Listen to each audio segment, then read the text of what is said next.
If you're in the thick of running a consulting, coaching, or service-based, expert-based business, but you're feeling overwhelmed and all over the place, stressed and stuck because things just aren't flowing smoothly, chances are you're missing some very key processes and systems.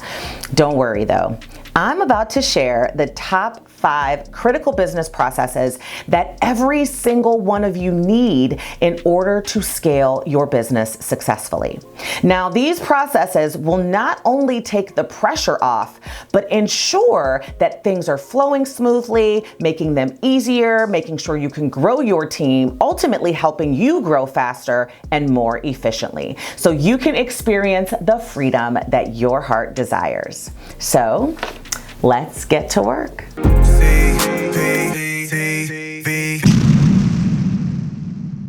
All right, guys, this is my jam, and I'm excited to be talking to you about what the 5 processes are, because I am a process optimization person. You know, you guys know that I am a COO at heart, and that's what I really do in my business, and that's really at the core of the 4S to Freedom framework. My real true purpose of understanding and learning how to grow multiple 6- and 7-figure businesses has been my function and my focus around structures, systems, squads, and strategies. And I am so excited to be talking about systems because this is really at the core of who I am. So I want to give you some idea around which systems you need to prioritize, which ones you really need to make sure you've got down packed and implemented in order for you to scale and grow at the level that you ultimately want to achieve. And that first process that you really need to make sure you've got in place, mapped out, and optimized is your lead generation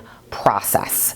Yes, your business doesn't function without leads. You do know that, right? And oftentimes I hear people say, well, I just need to figure out how to get more leads.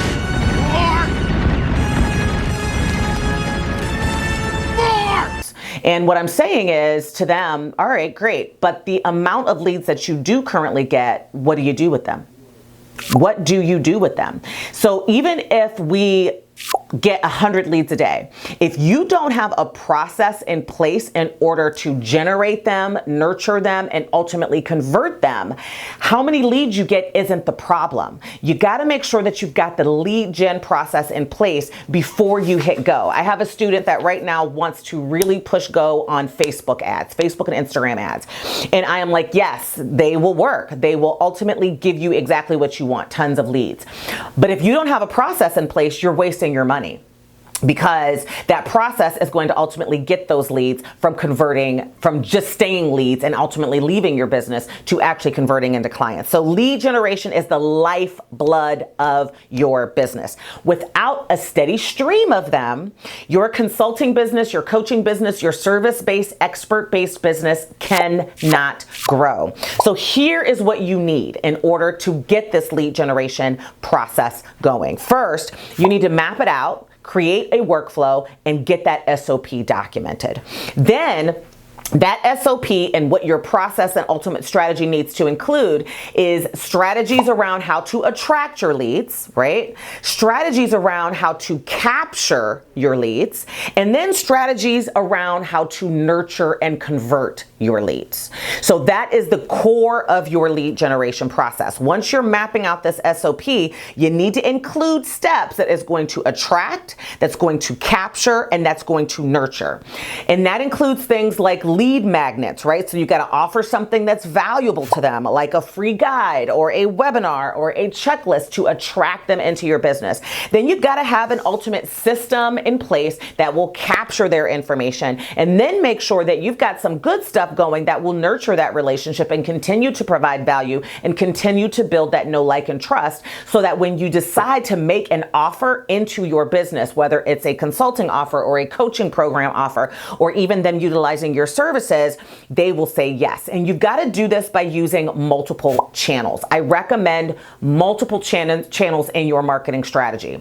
in your lead generation strategy. So depending upon who you are, what kind of business you have, your channels are going to change and fluctuate.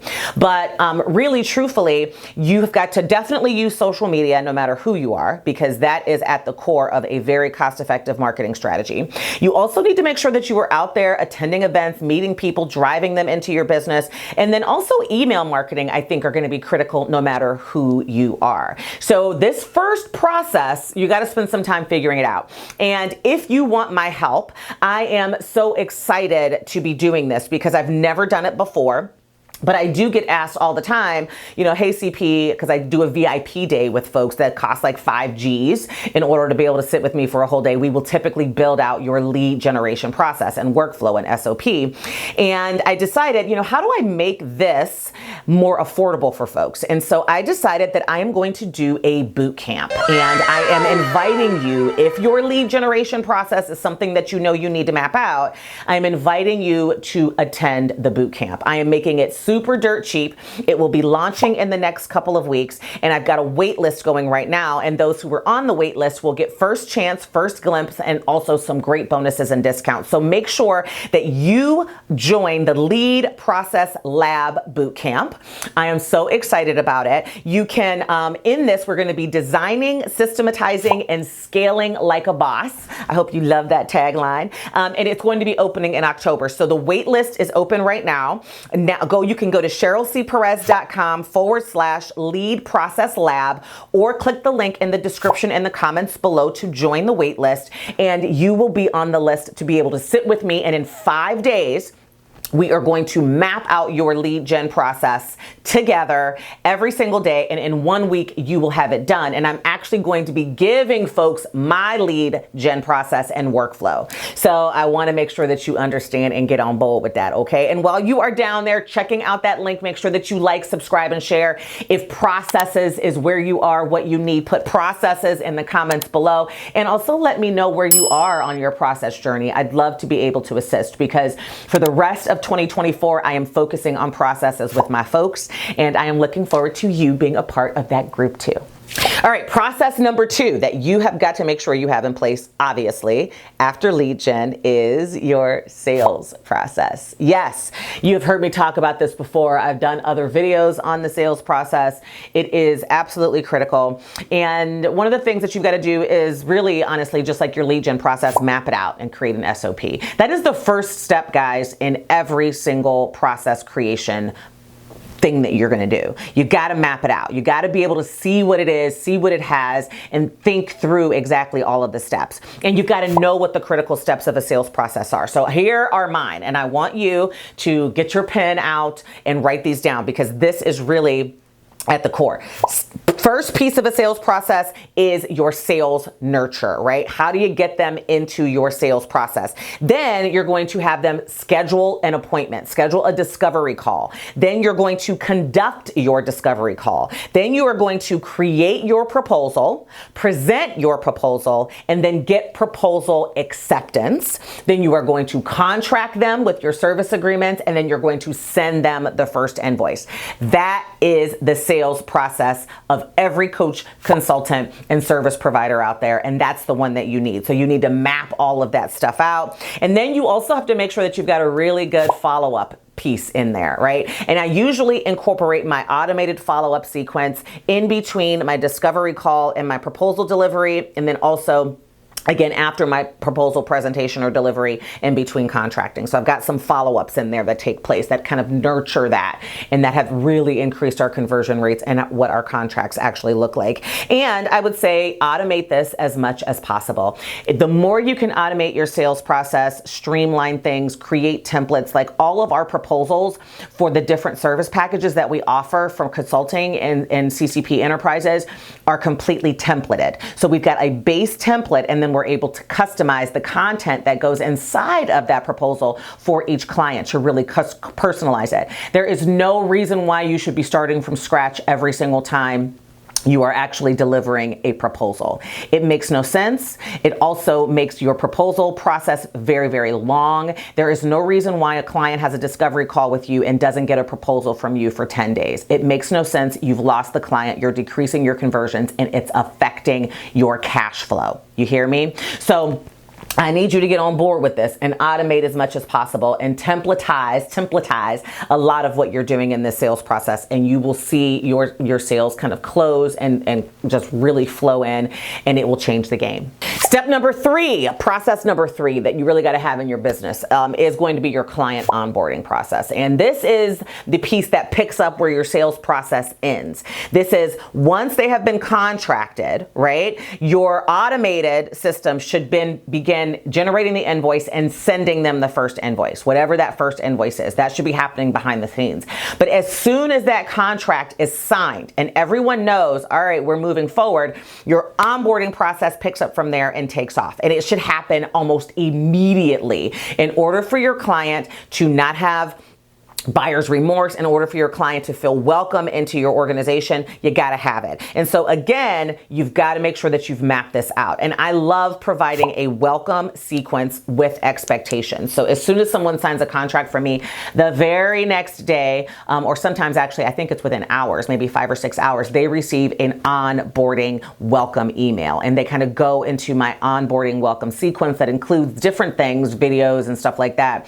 But it is designed for them to schedule the initial next step, which is a kickoff meeting call. It's kind of that onboarding call where we talk about expectations, we talk about the timeline of the project, we talk about who the key players are going to be in the project. We talk about when I'm going to meet with the key players so that I don't have to wait on deliverables and kind of wait on that person who's super busy. And then we discuss necessary tools for the project to be completed. We set the metrics, we set the KPIs, we talk about the deliverables, and we kind of move forward with that. And then it becomes my job to make sure that in my service delivery process, which we're going to talk about here shortly, that the timeline is met. I have automatic emails that go out each deadline date that's in there, reminding them that's coming up. So it's a whole thing, but onboarding process is the best process, and it is a core of what you got to do in order to make sure that you are kicking butt and taking names in business.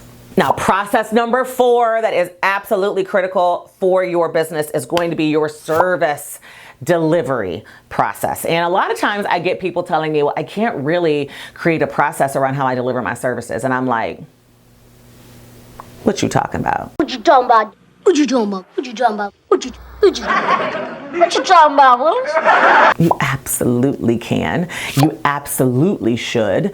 And you absolutely must. This takes care of that problem that you are probably experiencing where your clients are kind of ghosting you in the process and they're not meeting their deadlines and it's preventing you from being able to get the project done, or they're not responding. All of those things are a part of you not having a client service delivery process in place. And so you've got to map this one out too and document it. I'm going to sound like a broken record, but it is what it is. I cannot stress this enough. Use project management tools with deadlines, set up email reminders and automations around what your timelines are that you set with your clients to alert them, to nudge them, to push them. You got to make sure in the onboarding process that you have talked to other key stakeholders that are a part of your project. Like oftentimes for me, the management team or managers are involved. I have a whole separate meeting with them to alert them to the exact same thing that the decision maker was alerted to. Oftentimes they are invited to that initial onboarding call in order to make things go even faster. And you've got to make sure that you've set clear milestones and that internally, your internal stuff is taking place behind the scenes. So if we didn't have a service delivery process, my team that supports me in delivering my consulting projects would not know what to do. And it's very important that internally, not just externally, but internally, you've got some stuff going on so that you know what you do in order to deliver the service, right? If you don't do that, you will very, very quickly learn that you cannot hire people to help you. And that is a huge thing that I hear from you. I can't hire, or I hired a VA and they aren't doing well. Well, 9 times out of 10, if you've done a good job hiring them, and you thought that they were going to be good, a big part of the reason why they might not be good is because you've not given them any processes or SOPs to follow in order to help you deliver the service. And that is a huge part of the reason why you want to map out the service delivery process as much as possible as well. And the 5th critical process in your business that you got to make sure you have is a client offboarding process. Now, this is one that a lot of folks miss. They never even think about it. They're just like, woo, Project is over. I got paid. Yes, let's move on to the next one. But the client offboarding is critical as well. It's just as important as onboarding when you are doing what you are doing as a coach, consultant, and a service provider. It wraps up the project and it wraps it up on a high note. It makes sure that your clients are satisfied. It leaves the door open for future work. You guys have heard me say this before, like 70% of my consulting clients now are return clients. The sales process is non-existent. They just call and they're like, hey, send me over the contract. You know, it's awesome. And that's because the offboarding piece for me is so solid. You deliver your final deliverable so that you make sure that you are meeting your contract, and you deliver reports, and you can do this if you map it out and you can deliver them very professionally. It also automatically includes a way for you to request client feedback and to ultimately get some testimonials and some social proof. If you did a good job and they automatically receive that, 90% of your clients want to help you out. If you've done it strategically and click a link, give you a rating, send you a quick message that you can ultimately use as social proof when you are selling in that sales nurture that we talked about in step number 1. And you can also offer follow-up services, you know, ongoing retainer type of plans, upsells for different things. It really does work. And you may not have necessarily presented those options in your initial proposal, but the offboarding process is where you would ultimately upsell those clients and get those retainers. All of my clients that are on retainer because I did a project with them. And then at the end of that project, in that offboarding, I said, for this amount of money, we can continue, and I can continue to meet with you once a month to make sure that this, you know, is implemented, or to offer a coaching call to your management team to make sure that they're good to go. And because they are so impressed with what happened, they will say yes. And now I've got returning revenue, retainer-based revenue for my clients, all because of an offboarding process. So do not forget this, my love. It is absolutely critical. And again, you need to sit down, map it out, create that SOP, and make sure you got some offboarding in place. All right, so here are the 5 critical business process that every consultant, every coach, and every expert-based service provider needs in order to scale. Process number 1, a lead generation process. Process number 2, your sales process. Process number 3, your onboarding process. Process number 4, your service delivery process. And process number 5, your offboarding process. Those are the 5 that you have got to map out because you need them in your business in order to scale. You have to have them in order to get to that next level and expand your team. And you need to map them out. You need to create your SOPs. You need to optimize them, and you will be well on your way to multiple 6- and 7-figure empires. All right. So don't forget, if you are ready to begin mapping out that first one, that lead generation process, then you need to be in my boot camp, my love. The Lead Process Lab boot camp. We are going to systemize. We are going to map it out. We are going to design, and we are going to ultimately do it like a boss. Make sure that you check out that link in the description in the comments below. I hope to see you in the boot camp. Join that wait list.